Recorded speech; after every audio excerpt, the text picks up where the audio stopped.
ఇక డీటెయిల్స్ చూస్తే సంక్రాంతి సంప్రదాయాల్లో భాగంగా ప్రజలు కోడి పందాలు ఆడుతూ ఉంటారని, అటువంటి సాంప్రదాయాలు నిలిపివేయాలని పోలీసులు చూస్తే ప్రజలు తిరగబడతారని హెచ్చరించారు కేంద్ర మంత్రి భూపతిరాజు శ్రీనివాస వర్మ.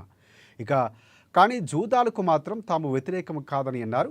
వ్యతిరేకమన్నారు. ఇక పశ్చిమ గోదావరి జిల్లా భీమవరం మండలం వెంప గ్రామంలో వెంప కాశీ ఆధ్వర్యంలో భోగి పండుగలు వేడుకలు ఘనంగా జరిగాయి. ఇక ముఖ్య అతిథిగా హాజరైన కేంద్ర మంత్రి శ్రీనివాస వర్మ భోగి మంటలు వెలిగించారు. కోడి పందాల విషయంలో పోలీసులు ఒక ప్రాంతంలో ఒకలా మరొక ప్రాంతంలో మరొకలా వ్యవహరిస్తున్నారని, ఇది సరైన పద్ధతి కాదన్నారు. తాము జూదాలకు వ్యతిరేకమని, అయితే సంప్రదాయబద్ధంగా జరిగే కోడి పందాలు నిలిపివేయాలని చూస్తే మాత్రం ప్రజలు తిరగబడతారని హెచ్చరించారు కేంద్ర మంత్రి శ్రీనివాస్ వర్మ. ఇక పోలీసుల చట్టాన్ని అన్ని చోట్ల సమానంగానే అమలు చేయాల్సి ఉంటుందన్నారు. వెంప గ్రామంలో జరిగిన భోగి పండుగ వేడుకల్లో పలువురు సినీ నటులు పాల్గొని సందడి చేశారు. గ్రామంలో యువకులతో పాటుగా పెద్దవారు కూడా ఎంతో ఆనందంగా సంతోషంతో డాన్సులు చేస్తూ సందడి చేశారు. రాష్ట్రంలో సంక్రాంతి ఎక్కడ బాగా జరుగుతుంది, ఏ ప్రాంతంలో బాగా జరుగుతుందంటే అది పశ్చిమ గోదావరి జిల్లాలో భీమవరం ప్రాంతంలో ఉన్నటువంటి వెంప గ్రామంలో అద్భుతంగా సంక్రాంతి వేడుకలు నిర్వహిస్తారనేటువంటి పేరు రాష్ట్రమంతా ఉంది. ఈవేళ అటువంటి వెంప గ్రామంలో నేను ఈవేళ రావడం జరిగింది. కేంద్ర మంత్రిగా నా తొలి సంక్రాంతి భోగి మంటను వెంప గ్రామంలో ప్రారంభించడం.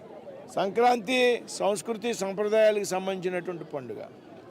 సంక్రాంతి గ్రామీణ వాతావరణంలో జరిగేటటువంటి పండుగ.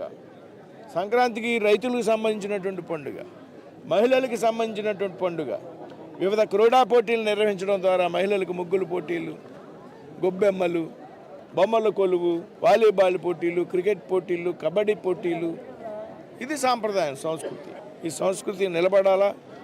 ఇప్పుడున్నటువంటి పిల్లలు ఏవైతే ఉన్నారో భవిష్యత్ తరాలు, వారికి పండుగల యొక్క ప్రాధాన్యత మనం తెలియజెప్పాలంటే ఈ విధంగా బహిరంగంగా పండుగలు నిర్వహించినటువంటి మాత్రమే సాధ్యమవుతుంది అనేటువంటి విషయాన్ని నేనైతే నమ్ముతాను. ఇవాళ హైందవ జాతి మీద దాడులు జరుగుతాయి, హిందూ సాంప్రదాయాల మీద సంస్కృతి మీద దాడులు జరుగుతున్నాయి.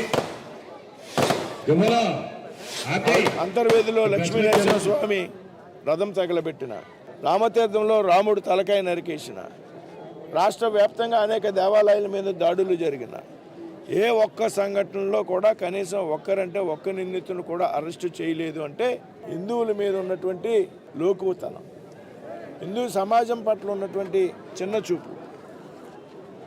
కాబట్టి భవిష్యత్ తరాలు చైతన్యవంతులు కావాలి అంటే ఈ విధంగా పండుగలు గ్రామాల్లో అందరూ కలిపి నిర్వహించడం ద్వారా సాధ్యమవుతుంది. మరి సంక్రాంతి వేడుకలు పెద్ద ఎత్తున వెంప గ్రామంలో దిగ్విజయంగా నిర్వహించాలని ఈ గ్రామస్తులందరూ ఈ విధంగా ఎంత ఏర్పాటు చేసినందుకు వారిని అభినందిస్తూ రాబోయేటువంటి రోజుల్లో ఇందాక చెప్పా 2025 చాలా స్పెషల్. ఎందుకంటే ఇన్నాళ్ళు ఎప్పుడు 2007 నుంచి ఇలా భోగిమంటలు వేస్తున్నాం,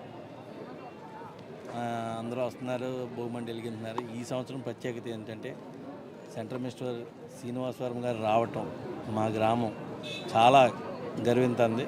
ఆయన ఎంతో బిజీగా ఉన్న మా గురించి, ఈ టైం గురించి ఆయన ఎన్నో ఇబ్బందులు పడి ఎక్కడెక్కడికో మార్నింగ్ ఎక్కడికో ట్రావెల్ చేసి ఇంకో ట్రావెల్ చేసి మళ్ళీ మార్నింగ్ ఇంకో ట్రావెల్కి వెళ్ళాలి, మోడీ గారి దగ్గరికి మార్నింగ్ వెళ్ళాలి. అయినా సరే మా గురించి వచ్చినందుకు ప్రత్యేకంగా ఆయనకి కృతజ్ఞతలు తెలుపుకుంటూ అందరికీ సంక్రాంతి శుభాకాంక్షలు.